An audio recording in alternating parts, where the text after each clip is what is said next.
Solo leveling.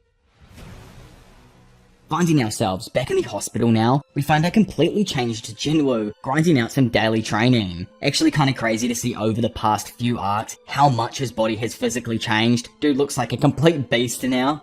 Entering the room, Jin's nurse is taken aback and she quickly apologizes upon encountering the topless man engrossed in his workouts. Upon closer inspection, she is amazed at the remarkable transformation her patient has undergone. Curious about his potential discharge today, she inquires, only to have Jin confirm it. Taking me completely off guard, like damn I was not expecting to see this. Before he leaves, she asks one final question, if it's possible to obtain Jin's name and number. A bit confused on why she'd even need it, the nurse tells him that he doesn't need to give it to her, but because Jin assumes that there may be some form of medical result they need to text him, obliges. Leaving the hospital now, and in Jin's apartment, we observe his sister who is in the process of putting her shoes on and preparing to leave. Just before she does depart, Jin startles her by shouting out and inquiring if she's about to head out. His sudden presence catches her off guard as she had actually assumed he was still asleep. Jin quickly explains that he's been awake for a while and advises her to be cautious due to the traffic outside. Interrupting his rambling, Sung asks if he has been working out, noticing the changes in him.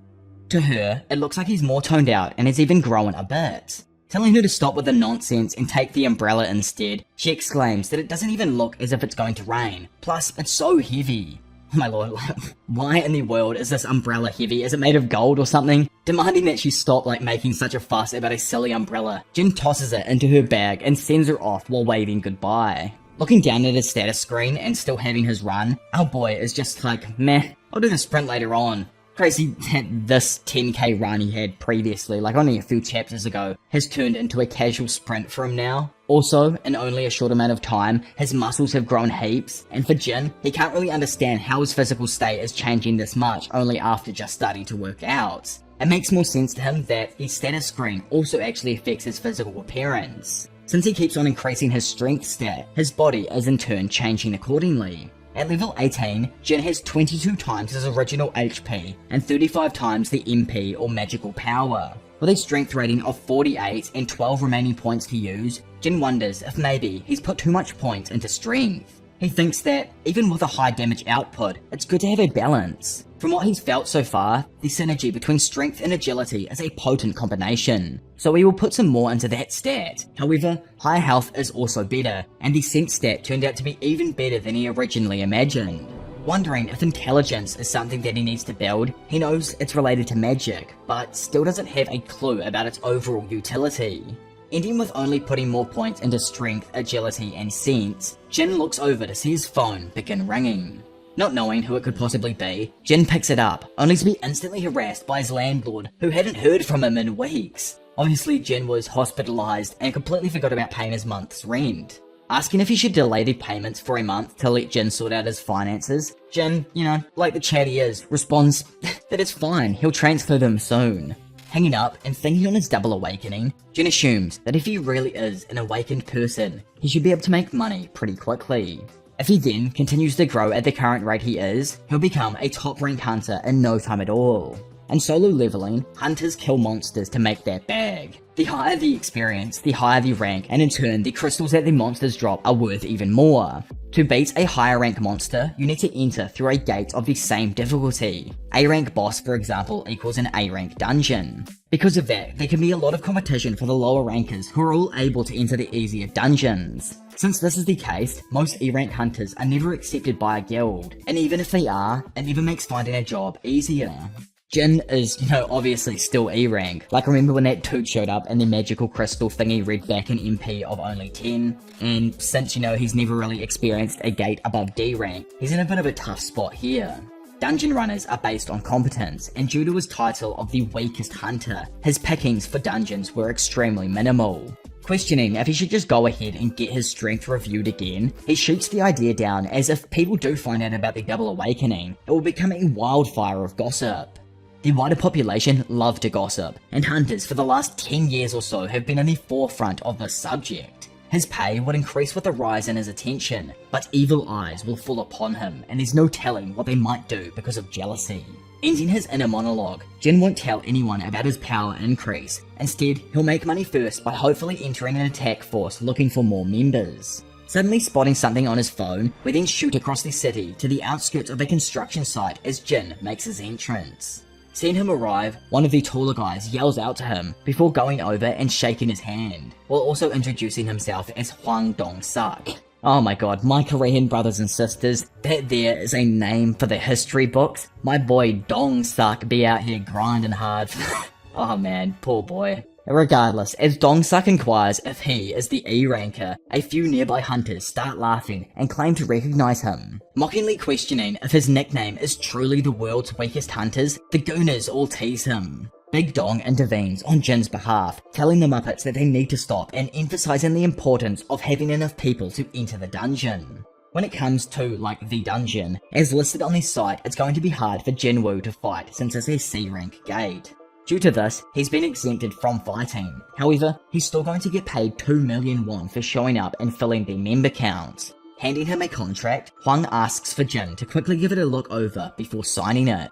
Activating his sense stat and scrutinizing all of the members in front of him, Jin discerns that 5 of them are C rank, while the remaining 4 fall below the average for a D ranker. In the world of solo leveling, a rule dictates that when entering a C rank gate, there must be a minimum of 10 people, with at least half of them being C rank or higher. This often results in an attack force composed primarily of sheer numbers, which actually poses a lot of challenges for the group.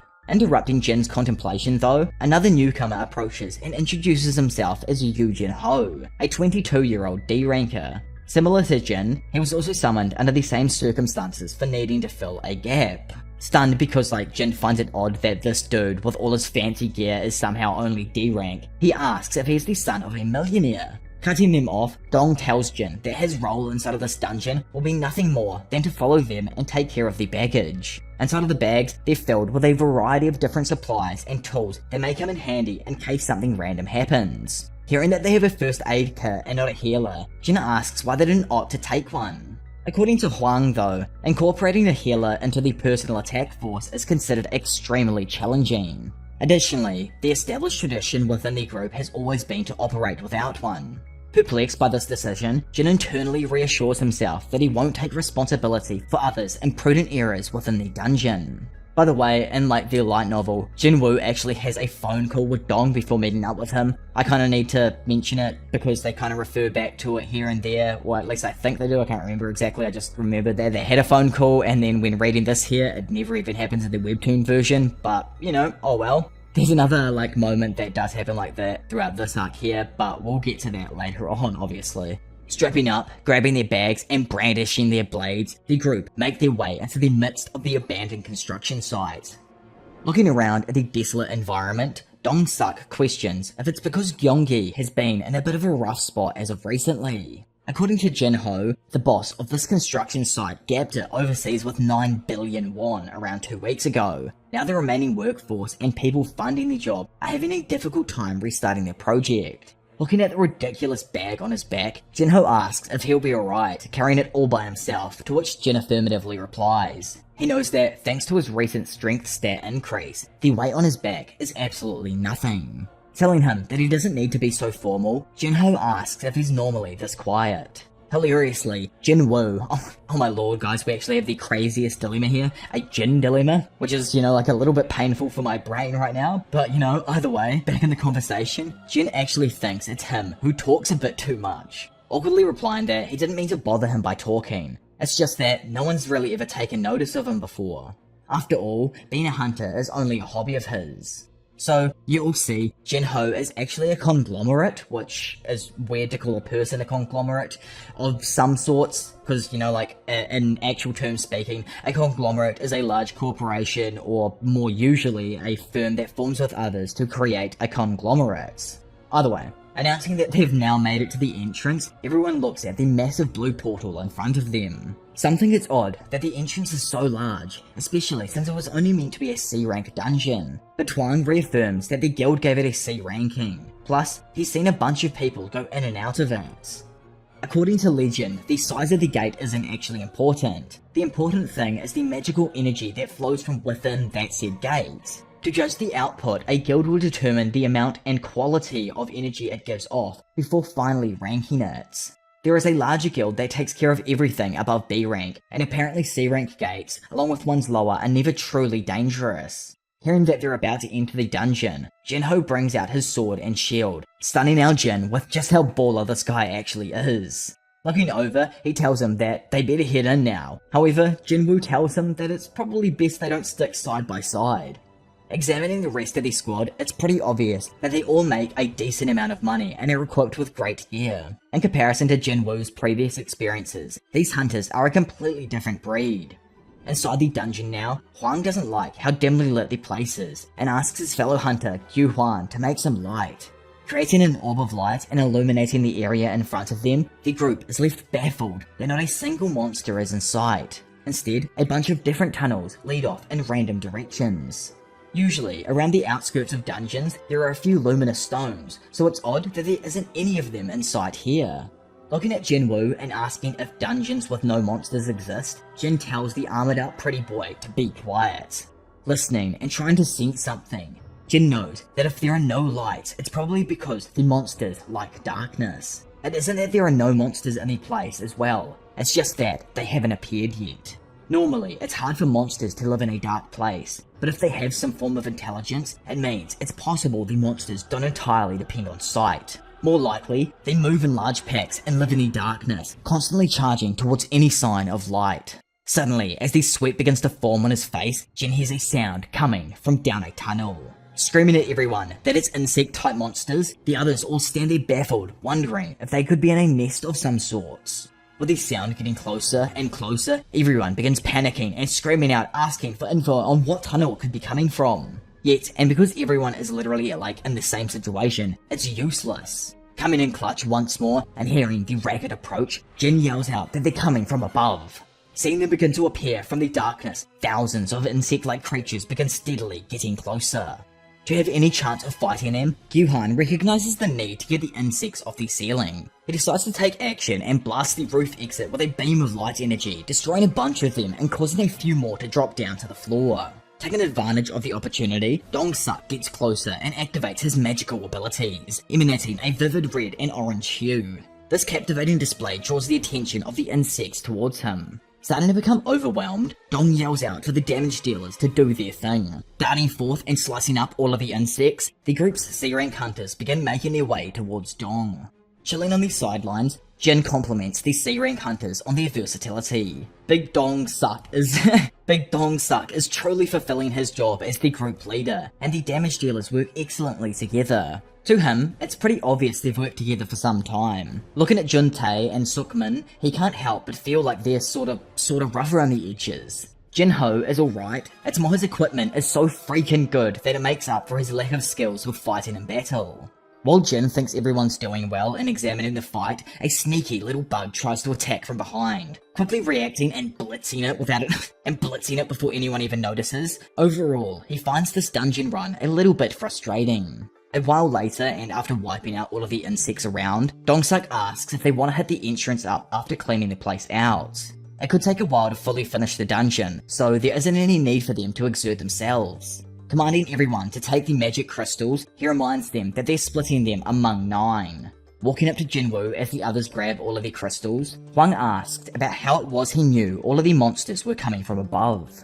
Telling him that he just had an inkling, Huang compliments Jin on his sense stats and keeping everyone safe, yet he weirdly advises Jin to pay less attention to the small things before leaving him to go and check on something else.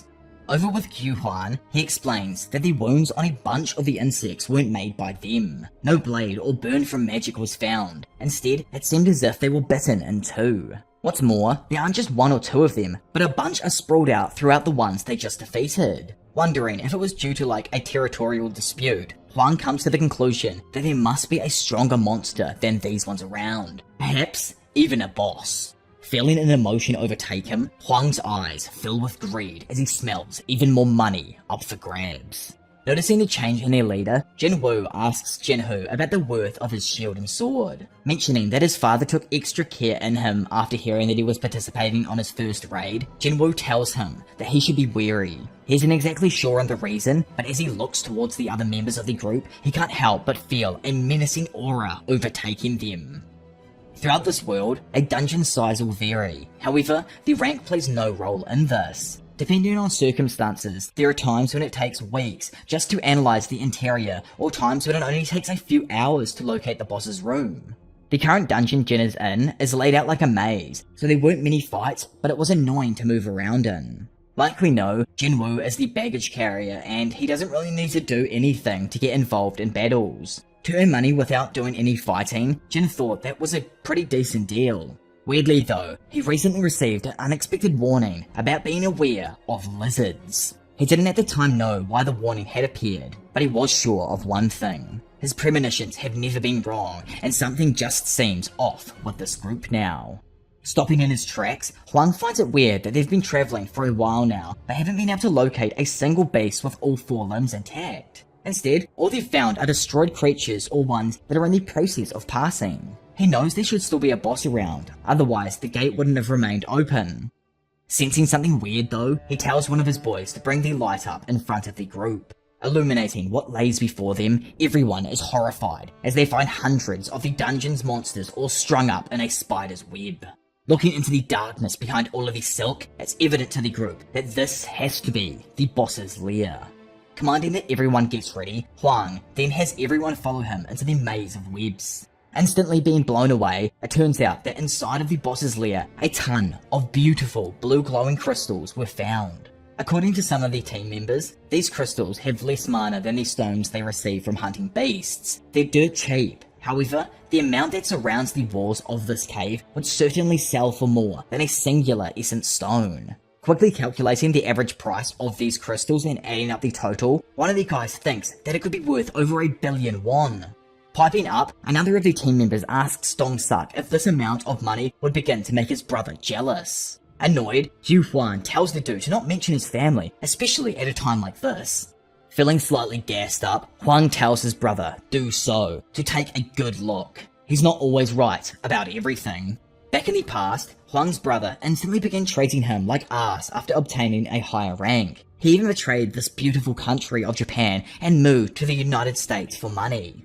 Huang knows his brother thinks that he's dumb, and may even be treated like a VIP over in the United States. He knows he's seen as a weakling, however, that's all about to change. With this new wealth, his opportunities and strike squad will begin to grow even more. With everyone stoked over the amount of money they might make off this, Jinho asks Jinwoo if it's alright for him to have a look at his contract, telling him that he's an expert when it comes to this kind of stuff.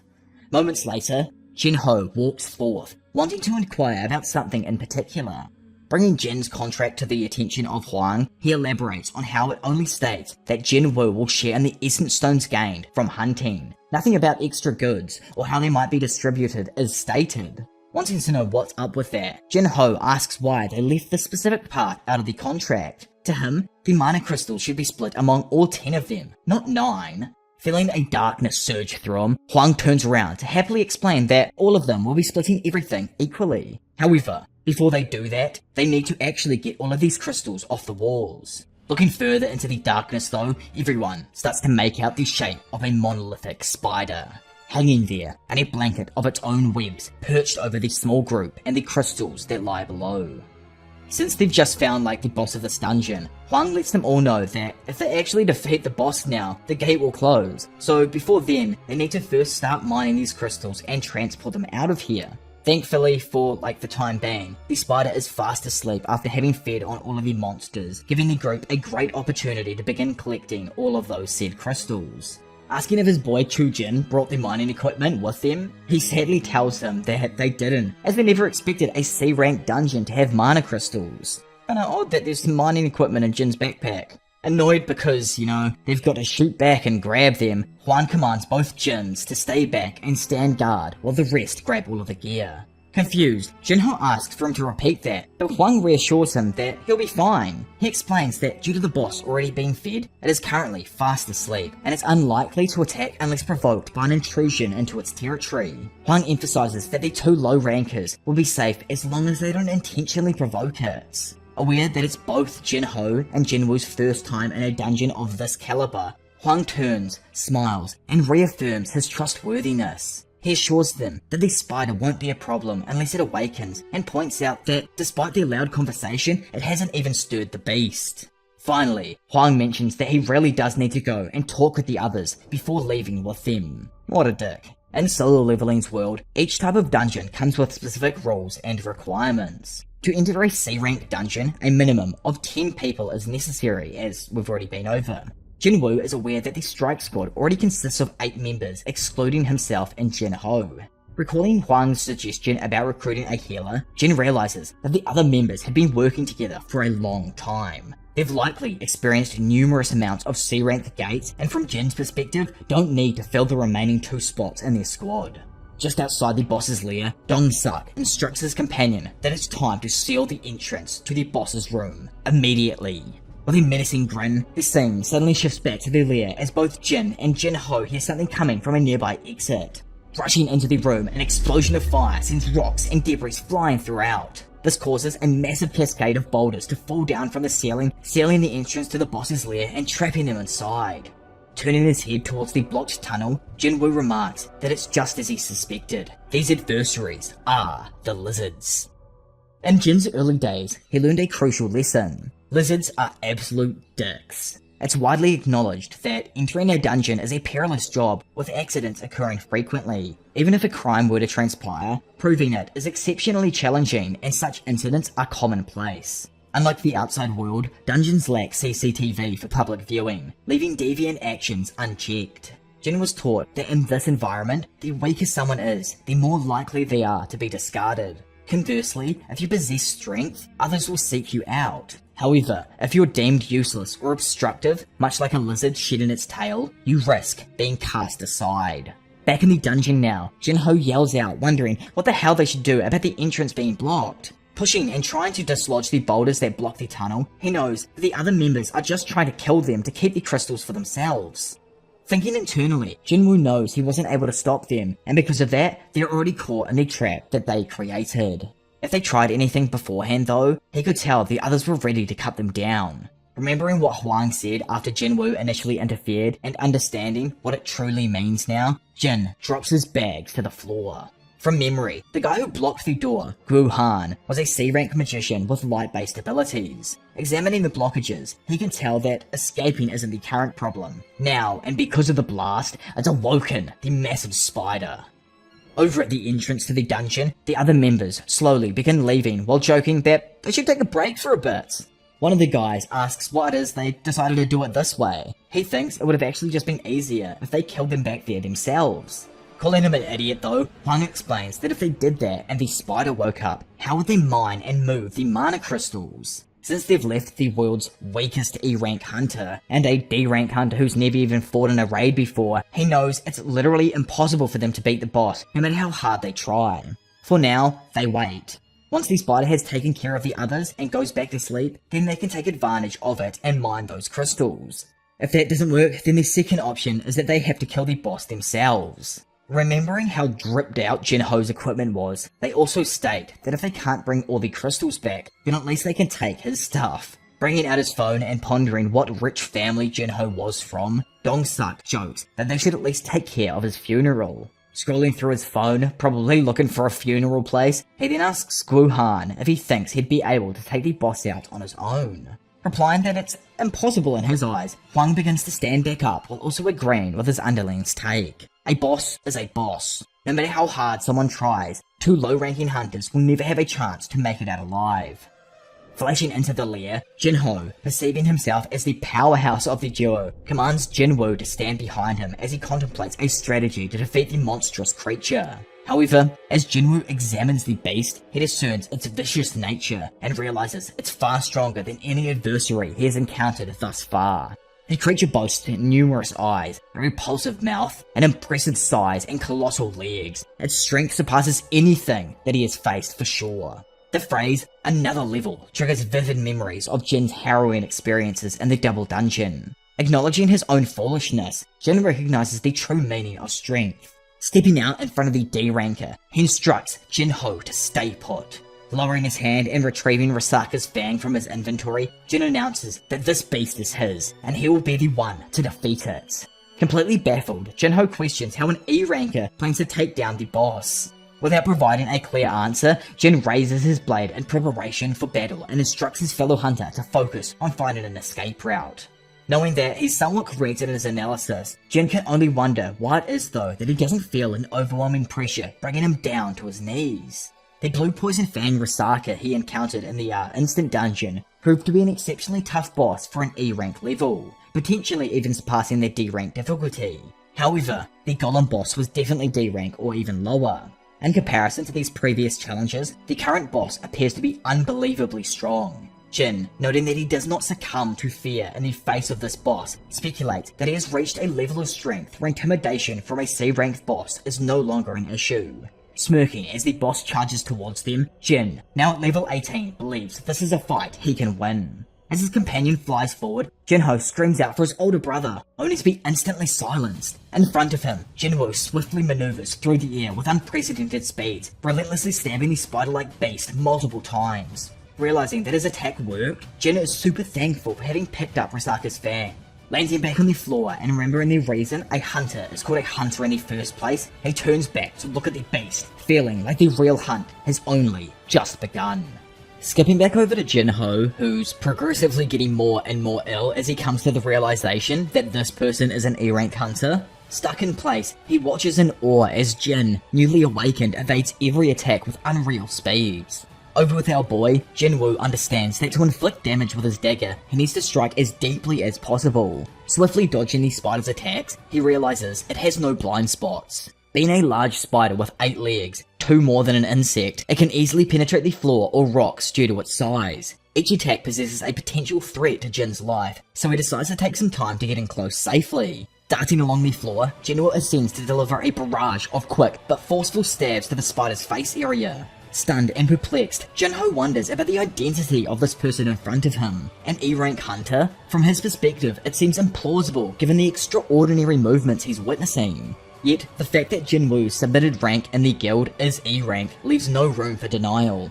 Still grappling with the inconsistency, Jinho contemplates whether Jinwoo could be a false ranker. In solo leveling, only a few specific hunters have the ability to control the output of their magical power and can deliberately lower their rank during the initial evaluation.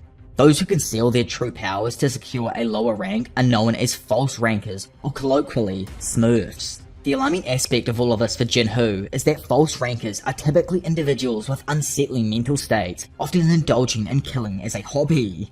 Observing Jinwoo's slightly heavier breathing, Jinho drops down, questioning why he agreed to come to this place. The unsettling possibility of encountering a false ranker adds to his apprehension, making him call out for his father. Caught in the midst of battle, Jinwoo reflects on the passage of time. Unsure if it's been 5 or 10 minutes since he began fighting the boss, one thing he is certain of is that his stamina is gradually depleting and he hasn't managed to inflict substantial damage yet. Summoning a part of his screen, Jinwoo notes that he has consumed 57% of the fatigue stat. Recognizing that the higher his fatigue, the lower his overall speed becomes, he realizes he can't prolong this battle any further. The urgency of the situation prompts him to consider a change in strategy. Knowing his dagger has some special abilities, he plans to use them on the beast in an attempt to gain the upper hand.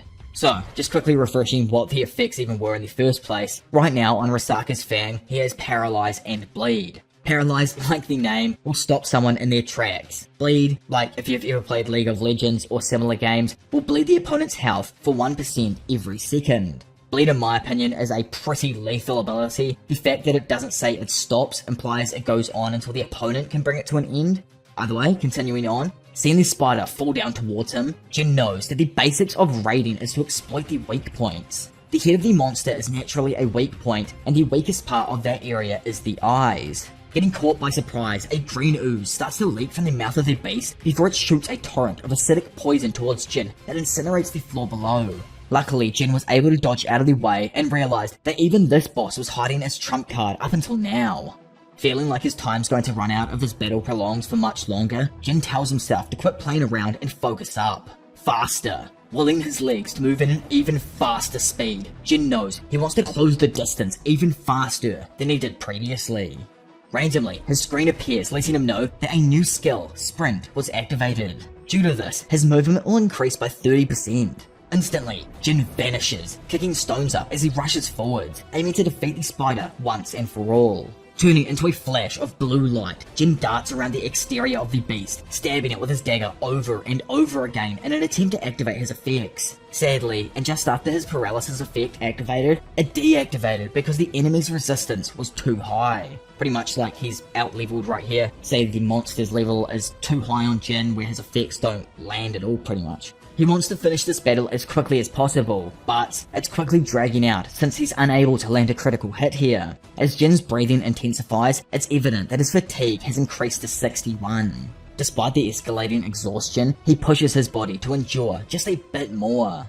Observing the intense struggle, Jinhu acknowledges Jin's incredible speed, but recognizes that continuing at this pace will inevitably deplete his stamina. Wondering what he might do, he watches as Jinwoo jumps off the ground in an attempt to strike the spider once more. Preparing his strike, Jin is suddenly overcome with a shooting pain that resonates through his entire body. Since his fatigue reached 70, Jin was no longer able to keep up his normal speed and was subsequently struck by a leg, being sent hurtling backwards into the ground.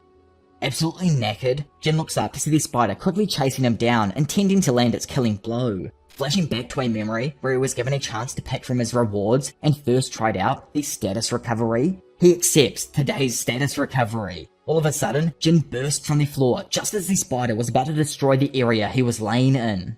Surprised with the hunter's quick change, the spider looks up to see Jinwoo rush towards him. Landing on the beast's head and plunging his dagger into it, Jin quickly reacts and stabs every other eye on its face. Due to him landing a variety of different blows, this time his paralysis was able to activate on the spider, stopping it in its tracks. Immediately following this, the bleed effect activates, inflicting additional pain on the monster. Undeterred, Jin relentlessly slashes away at his foe until its head erupts, successfully defeating the dungeon boss.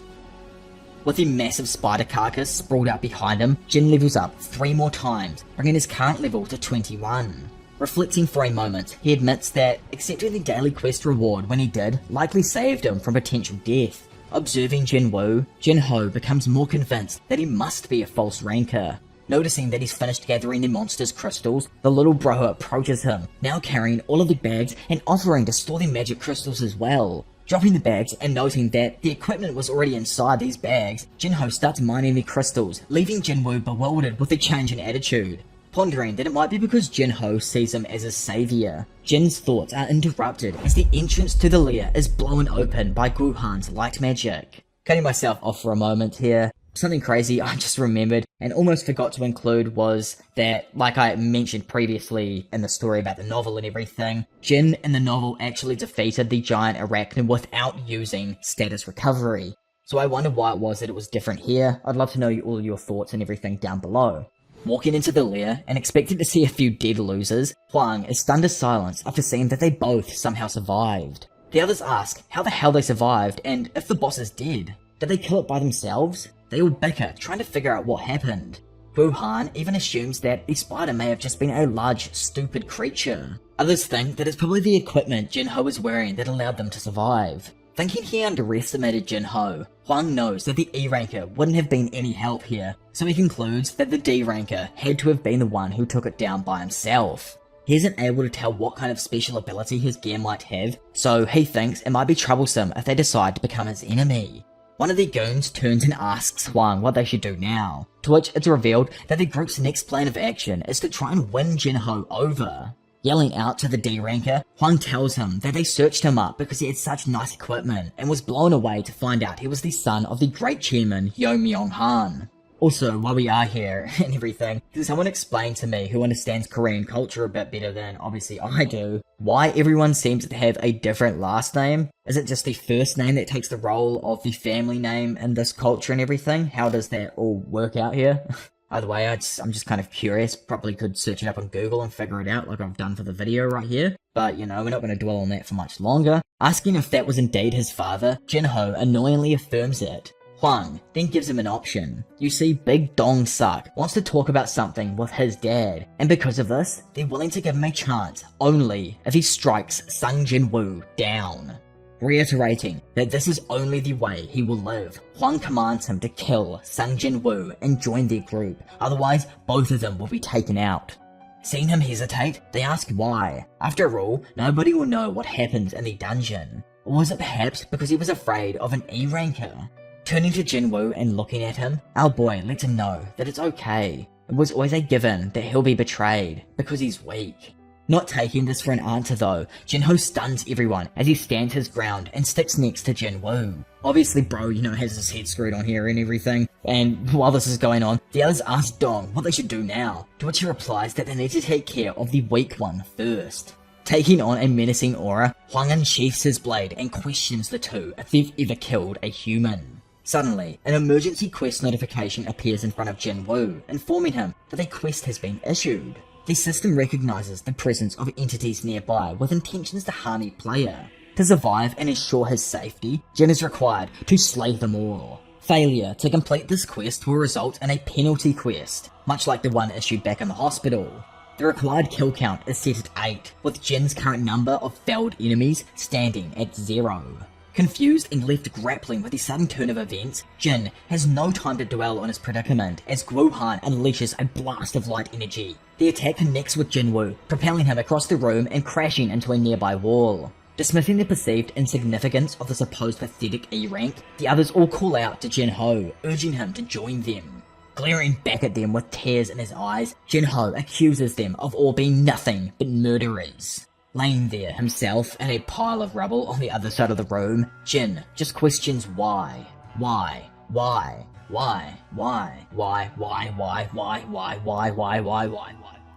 did he forget that the weak are always the first to be forgotten? This place, a dungeon, the entire thing focuses on the survival of the fittest more than anything else on Earth. Seeing the black shadows of people in the distance begin to get closer, Jin understands now. It's just that his thinking was completely wrong up until this point. Every single time he entered a dungeon, he stepped past his limits. He was healed, and he still entered a dungeon once again.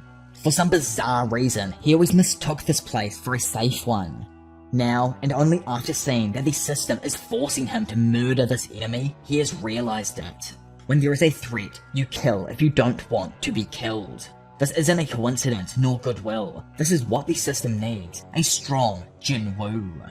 With an HP of only 1360 out of 2600 and blood pouring from his forehead, Jinwoo regains his footing and fixes his sight upon the enemies in front of him. In a moment of realization, Jin acknowledges what he's about to do won't make him physically stronger. However, he has come to understand that the system desires him to become powerful. Clarifying for those who may be confused, Jin is referring to the system signaling him out alone and pushing him to be that guy, the Himothy of this domain. Grinning and declaring that the system utilizes him, and in turn, he will utilize the system, it skips over to the gang of lizards as they all joke with Guohan, telling him that it's embarrassing he wasn't able to kill an E-ranker with a single shot. Stepping up next to him, Hwang asks if he really did try and attack seriously, to which the Light Mage affirms. He knows that he put a bunch of magical energy into the attack, but is just confused on how it turned out this way. Seeing Jinwoo starting to walk towards them, he wonders if his aim was off or something. Speaking up, Jinwoo tells them that they've all played around with a person's life, so they better be ready to face the consequences. Unable to hear him due to their chat, Jin continues saying that if they truly are hunters, then they need to prepare to become the hunted. Recognizing the threat posed by the E-rank hunter, another of the lizards steps forward and assures Hwang that he will be the one to handle him.